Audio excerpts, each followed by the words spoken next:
Everyone thought she was broke, invisible, and powerless, the kind of woman people walked past without a second glance. But what they didn't know was that she was watching, waiting, and recording every mistake they made. She never corrected them, never defended herself, and never raised her voice, because real power doesn't announce itself. And when one quiet phone call finally came, everything they built began to fall apart. Stay with me, because this story will change the way you see power, money, and silence forever. Every morning at exactly 7:12 a.m., Elena Moore stepped off the subway at Fulton Street and blended into the steady stream of people heading toward glass buildings and crowded coffee shops, her pace calm and unremarkable, her presence carefully shaped to disappear rather than announce itself, because she had learned long ago that attention invited questions and questions invited assumptions she had no interest in correcting. She wore the same neutral coat, the same warm but spotless flats, the same navy scarf she had owned for years, not because she couldn't afford anything else, but because nothing about her appearance suggested urgency, ambition, or money, and that invisibility gave her control. At Harrington and Lowe Consulting, Elena worked as an administrative coordinator, a role that placed her safely outside the circle of influence, seated near the printers where people only stopped when they needed something and left the moment they got it, and each morning co-workers passed her desk without greeting her, sometimes without even registering her existence, while she still quietly said good morning, knowing most days the words would go unanswered. She noticed everything anyway. The way senior partners loosened their ties once inside the building, the forced laughter of junior analysts trying to sound confident, the interns who quickly learned who mattered and who didn't, and she understood early on that she had been categorized as background, useful but insignificant. At 9:04 a.m., her manager Brent Caldwell stopped by her desk, dropped a stack of papers without looking at her, and told her he needed them copied and scanned before 10, adding a casual warning not to mess up the formatting like last time, even though there had been no mistake last time and both of them knew it. But Elena simply nodded and said of course, because correcting him would change nothing and cost more than silence ever did. As she worked through the documents, she registered inconsistencies in the numbers, projections that leaned too heavily on optimism, risks hidden beneath confident language, and she felt the familiar certainty settle in her chest that this plan would fail if no one intervened. Yet she also knew no one would ask for her opinion, and she would not offer it. At lunch, she ate alone at her desk, a simple meal from her bag while nearby co-workers talked about weekend trips and expensive restaurants. And when someone joked about how hard it must be to survive on an admin salary, she smiled faintly and kept eating as if the comment hadn't landed. When the day finally wound down and the office buzzed with self-importance and minor victories, Elena shut down her computer, gathered her things, and left without anyone noticing. Stepping back onto the subway with the same quiet calm she carried every day, one hand briefly brushing against an old phone in her coat pocket that she rarely used but always kept charged, because she wasn't trapped in this life and she wasn't building one here either. She was simply watching, measuring, and waiting. The following days passed in a familiar rhythm, but the small slights Elena experienced began to stack in ways that were harder to ignore. Starting with the morning, she arrived to find her desk buried under supplies that had been moved as so someone else could use the extra space, and instead of complaining, she quietly cleared it because she knew any protest would be framed as overreacting. During meetings, she was asked to take notes even when she wasn't assigned to, her suggestions offered in careful language dismissed without discussion, only to be repeated minutes later by someone else and praised as insightful, and she observed the pattern without reacting, storing each moment away with calm precision. One afternoon she was excluded from a team lunch she had helped organize, watching from her desk as invitations were discussed openly in front of her as if she weren't there, and when Brent later asked her to reschedule a meeting she had no knowledge of because she hadn't been invited, she accepted the blame without argument because experience had taught her that explaining herself would only prolong the humiliation. The assumptions followed her everywhere, in the way interns spoke to her slowly as if competence followed salary, in the way co-workers joked about budgeting apps and cheap groceries while glancing in her direction, and though none of it rose to the level of formal complaint, Elena felt the quiet weight of being constantly reduced, measured, and dismissed. One evening as she packed up to leave, she noticed a notification flicker briefly on the old phone she rarely checked, a single unread message from a number she recognized instantly even though she hadn't seen it in years, and she slipped the phone back into her pocket without opening it, her expression unchanged, because she knew some doors once open could not be closed again. The moment that clarified everything came during the firm's quarterly networking event. held in a rented ballroom filled with polished smiles and practiced confidence, where Elena arrived early as instructed and began helping set up name cards and seating charts without complaint. As guests filtered in wearing tailored suits and expensive dresses, no one questioned her presence or her role, and when a visiting executive handed her an empty glass and asked for another drink, she accepted it without correcting him, moving toward the bar as if that were exactly where she belonged. The assumption spread quickly and effortlessly, with more glasses placed into her hands, more requests made without apology, and Elena complied with quiet efficiency, noting how easily respect vanished when someone believed you were replaceable. At one point, she stood near a cluster of senior partners as they debated a major expansion decision, their voices low but careless, and she recognized immediately that the plan was flawed, the risks underestimated, the timeline unrealistic, yet she said nothing as she listened to them dismiss concerns she had already outlined in a report no one had read. When laughter rippled through the group at a joke about people who didn't understand big-picture thinking, Elena smiled politely and stepped away, feeling the final assumption settle firmly into place, that she was not worth listening to, not worth noticing, and certainly not worth consulting. As the evening wound down and applause filled the room for decisions that would soon unravel, Elena slipped out quietly, returning her borrowed tray, collecting her coat, and walking into the night with a steady certainty that something irreversible had just been set in motion, because the more completely they underestimated her, the more devastating the consequences of that assumption would eventually become. That night, after another unremarkable commute home, Elena unlocked the door to her modest apartment, set her bag down in its usual place, and moved through the familiar routine of making tea and standing by the window as the city lights flickered on below, and in the quiet she allowed herself to remember why she had chosen a life where no one asked questions. Years earlier, she had lived very differently, surrounded by attention she never sought and expectations she never invited, when her name alone opened doors and people listened carefully to everything she said, not because she was wiser but because they believed she was powerful. That period of her life had taught her how quickly admiration turned into entitlement, how business proposals arrived disguised as friendships, how distant relatives appeared with sudden needs, how strangers felt justified in asking for favors simply because they knew who she was. The more visible she became, the less control she had, until privacy vanished and safety became something that had to be negotiated rather than assumed. And the final lesson came when trust cost her more than money ever could. Walking away from that world hadn't been dramatic or impulsive. It had been careful and calculated, a slow dismantling of a public identity in favor of anonymity. And she had learned that when people believed you had nothing, they demanded nothing. As she rinsed a mug and dried it, her eyes landed briefly on the old phone resting on the counter, a device tied to that former life, untouched not because she feared it but because she respected the consequences it carried, and she turned the lights off knowing that the silence she lived in now was not weakness but armor.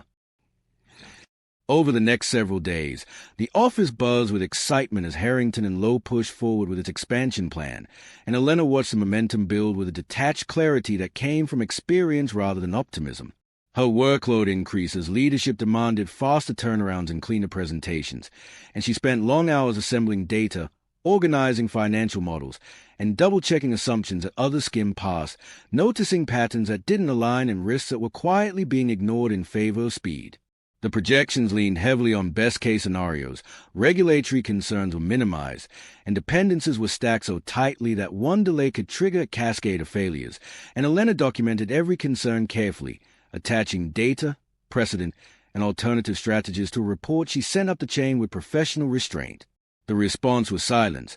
followed by meetings where senior partners spoke confidently about how thoroughly the plan had been vetted, dismissing caution as unnecessary hesitation and framing doubt as a lack of vision. When Brent announced during a team briefing that all internal analysis had been finalized and that execution was now the priority, Elena felt a familiar tightening in her chest, not frustration but recognition, because she had seen this pattern before and knew exactly how it ended. Before shutting down her computer that evening, she saved copies of the projections, correspondence, and timelines to a private folder, not with the intention of proving anyone wrong, but because she understood that when things went wrong, memory would become selective and responsibility would search for a convenient place to land. The moment that changed everything arrived quietly during an afternoon client call meant to showcase the firm's confidence, when a discrepancy surfaced that contradicted the promises leadership had made. and rather than pause or reassess, Brent shifted the conversation with practiced ease and redirected the attention toward Elena, suggesting that the oversight had slipped through administrative review. The accusation was subtle, wrapped in humor and phrased as a misunderstanding, but its intent was unmistakable, and Elena felt the room turn toward her as polite laughter filled the silence, sealing the narrative before she had a chance to respond. She could have spoken up, could have referenced the emails and reports she had submitted, but she recognized the truth in that moment that defending herself would not change the outcome. It would only mark her as difficult in a room already prepared to overlook her. She nodded once, accepted the implied fault, and continued the meeting without disruption, her composure exposing the imbalance more clearly than anger ever could. When the call ended and the office returned to its usual rhythm, Elena remained at her desk longer than usual, finishing her work with deliberate calm while something settled firmly into place inside her, an understanding that staying silent was no longer protecting her. It was enabling a pattern that would eventually consume her as collateral damage. That evening, instead of heading straight home, she took a detour through the city, unlocking a small private office she maintained under a separate lease, where she powered on a secure laptop that hadn't been used in months, sat alone in the dim glow of the screen, and considered for the first time whether the cost of remaining invisible had finally become higher than the cost of being seen. Elena remained seated in the quiet private office long after the secure laptop finished loading, the low hum of the building the only sound as layers of encryption peeled back to reveal a world she had kept deliberately separated from her daily life, a world built not on flash or shortcuts but on patience, discipline, and long-term control. The account on the screen told a story no one at Harrington and Lowe would ever imagine, a diversified global investment portfolio spanning infrastructure, logistics, energy, and private equity, structured through entities designed for stability rather than headlines, each decision documented, audited, and insulated against volatility. She reviewed recent performance reports with the same calm focus she applied to office spreadsheets, noting modest gains, conservative risk exposure, and steady growth that came from saying no more often than yes, and she felt no thrill looking at the numbers because wealth had long ago stopped feeling like a prize and had become a responsibility instead. Advisors' messages waited in orderly queues, written in professional language that carried an underlying deference, people who did not ask her opinions casually but sought her approval deliberately, and she read through them slowly, responding to none, because tonight was not about managing what already worked, but deciding whether to intervene in something that clearly did not. As she leaned back in her chair, Elena thought about the contrast between confidence with which executives at Harrington and Lowe spoke and the fragility hidden beneath their assumptions, and she recognized a familiar pattern of overreach, where ego outpaced preparation and success was treated as entitlement rather than outcome. She had seen companies collapse under less pressure than the one they were about to create for themselves, not because of bad intentions, but because no one in the room had been willing to challenge momentum, and she wondered whether staying silent now made her complicit rather than merely invisible. Closing the laptop without making changes, Elena sat in the dim light for several minutes, aware that once she acted, anonymity would become harder to maintain, and that the life she kept locked away could no longer remain completely separate from the one she lived every day. The decision to make the call did not arrive as a surge of emotion or dramatic realization, but as a quiet acceptance that the moment she had been avoiding had finally arrived, and Elena reached for the old phone with steady hands, powered it on, and scrolled to a contact she had memorized long ago even without the screen. The call connected quickly, and the voice on the other end responded with recognition rather than surprise, addressing her by name without hesitation, as if years of silence were merely a pause rather than a separation. Elena spoke calmly, her tone measured and precise, asking not for favors or reassurances, but for a clear assessment of exposure, liability, and structural vulnerability if consulting firms' expansion projections failed under regulatory and financial scrutiny. She listened without interruption as the response unfolded methodically, outlining how dependent the deal was on external confidence, how thin the margin for error had become, and how quickly institutional partners would distance themselves once inconsistencies surfaced. And with each point Elena felt the situation crystallize into something undeniable. The conversation was not long, but it was decisive, ending with a confirmation that action taken at the right moment would not be dramatic but devastating in its efficiency, and Elena ended the call with a simple acknowledgement before setting the phone down. Sitting there alone, she understood that nothing visible had changed yet. No alarm sounded and no names were spoken, but the machinery she controlled had been reactivated, and once systems designed for leverage and accountability began to turn, they did not stop out of sentiment. The silence that followed felt heavier than before, because it carried the weight of inevitability, and Elena accepted that by making the call she had crossed a line that could not be uncrossed. While Elena recalibrated her position in quiet isolation, Harrington and Lowe surged ahead with unrestrained confidence, mistaking momentum for security and celebrating milestones that had not yet been tested by reality. A company-wide event was organized to mark the expansion deal, complete with catered food, speeches rehearsed for applause, and glossy presentations highlighting projected growth curves that leaned heavily on assumptions no one wanted to revisit. Elena was assigned to coordinate logistics, ensuring schedules ran smoothly and materials were prepared, and she moved through the event efficiently, observing rather than participating as leadership congratulated themselves on vision and courage. She listened as executives spoke about calculated risk while ignoring the calculations themselves, watched as junior staff echoed enthusiasm in hopes of being noticed, and noted how quickly doubt vanished once enough people repeated the same optimistic language. When someone handed her an empty glass and gestured toward the bar without a second glance, she accepted it without correction, aware of how firmly the assumption about her role had settled. As the evening progressed and champagne flowed more freely, Brent pulled her aside and asked her to stay late to help clean up, framing it as teamwork while positioning himself closer to senior partners, and Elena agreed without comment, collecting discarded glasses and straightening chairs long after applause faded. From the edge of the room, she watched the firm bask in its uncertainty, unaware that the foundation beneath their confidence had already begun to shift, and as she turned out the lights and locked up behind them, Elena felt no satisfaction or anger, only a steady understanding that celebration built on unchecked assumptions was always temporary, and that the quiet before collapse often sounded exactly like success.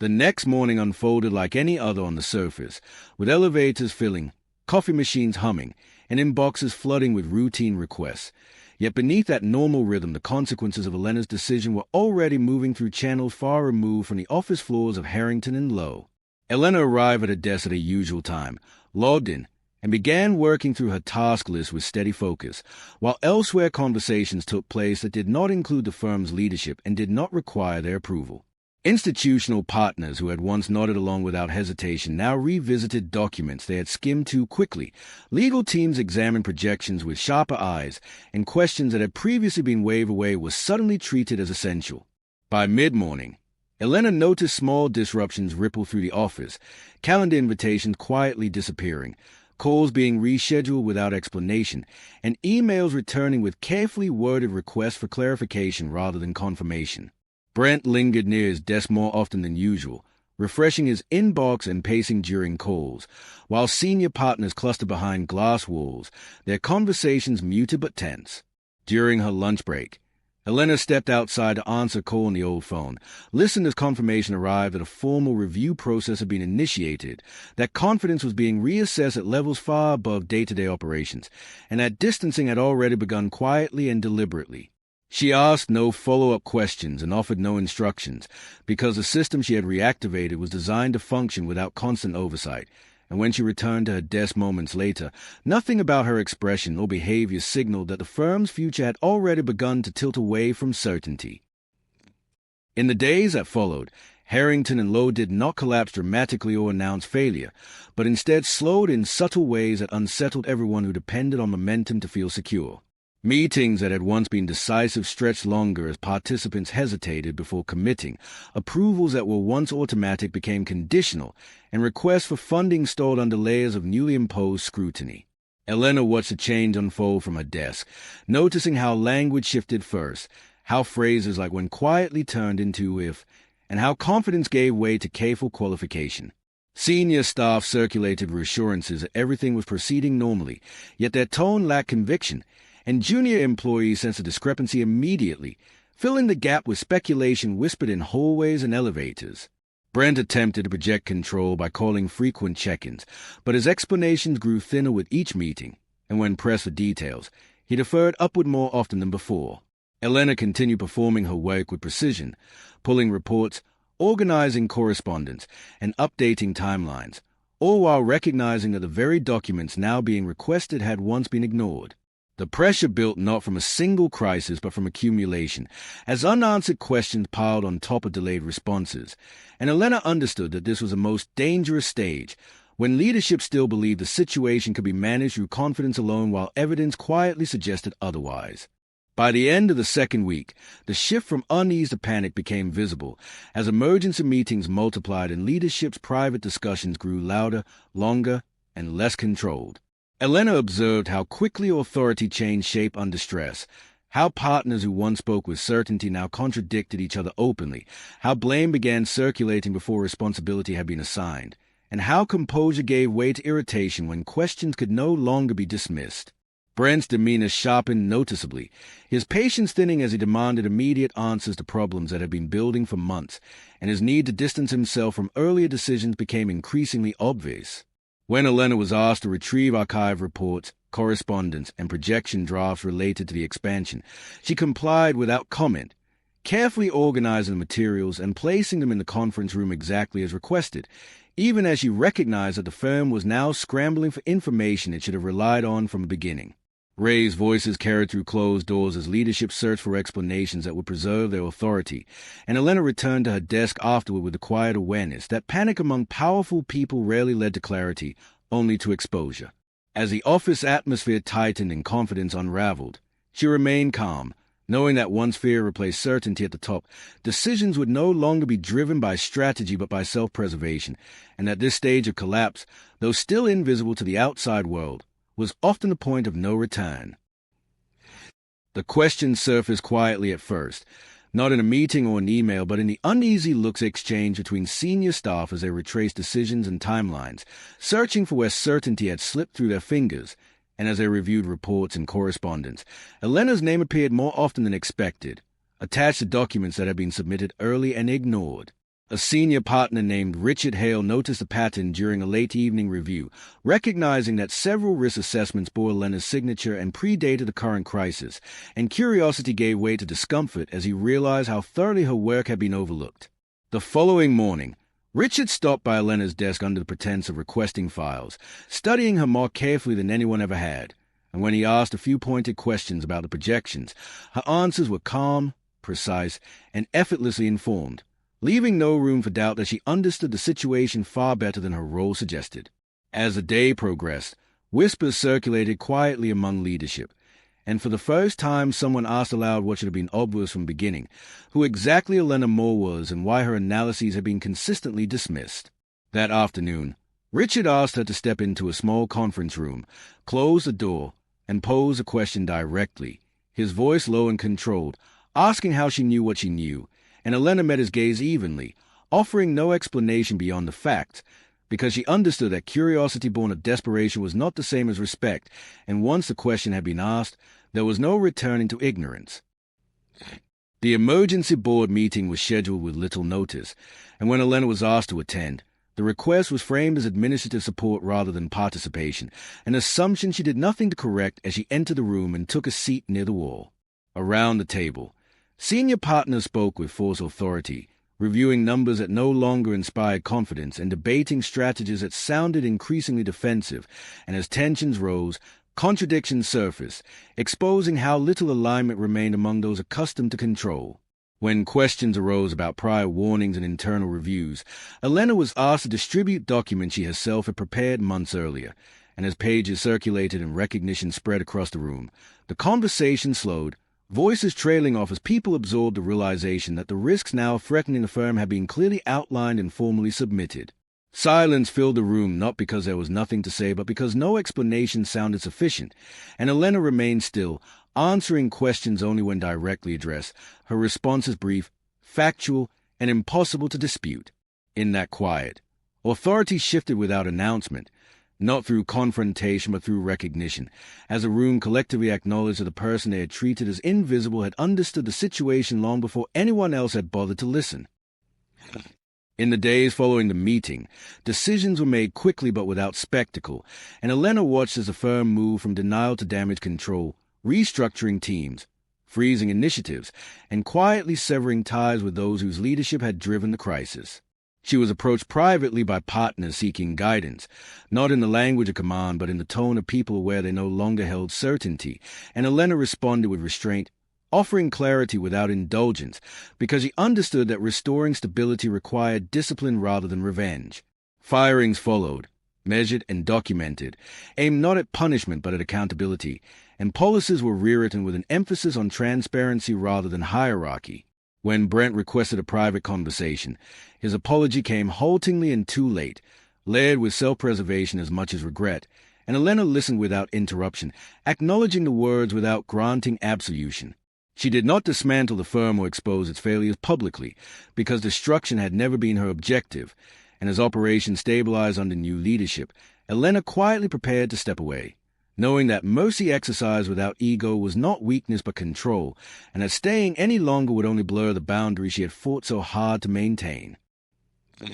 The apology did not arrive wrapped in urgency or drama, but in a quiet moment that felt almost accidental, late in the afternoon when the office was thinning out and the noise of the day had softened into background hum, and Elena was methodically organizing transition files without emotion or hesitation. Richard Hale approached her desk slowly, without the posture of authority he once carried, and asked if he could speak with her privately, his tone careful, stripped of defensiveness, and when they stepped into an empty conference room, he didn't begin with explanations or justifications, but with a pause that made it clear he was choosing his words deliberately. He acknowledged that the firm's crisis had not begun with numbers or markets, but with assumptions, admitting that they had equated role with value and visibility with intelligence, and that in doing so they had ignored the clearest warnings because they came from someone they had already decided not to see. He spoke about meetings where her reports had been dismissed without discussion, about how easy it had been to overlook competence when it arrived quietly, and about the discomfort of realizing that the firm's greatest vulnerability had been arrogance disguised as confidence.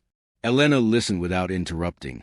not because she needed validation, but because she understood the difference between an apology offered to ease guilt and one offered to acknowledge responsibility, and this one carried weight because it asked for nothing in return. When Richard finished, he did not request forgiveness or reconciliation, only asked whether there was anything the firm could do to correct what could still be corrected, and Elena answered honestly that accountability and change mattered more than personal amends, because the damage had not been personal, it had been systemic. She accepted the apology not with warmth or coldness, but with clarity, understanding that some apologies mattered not because they healed relationships, but because they confirmed truth, and when she returned to her desk afterward, she felt no sense of victory, only the quiet closure that comes when denial finally gives way to acknowledgement. Elena's final days at Harrington and Lowe unfolded without announcement or spectacle, exactly as she intended, as she continued completing her responsibilities with the same consistency she had always shown, preparing handover notes, documenting processes,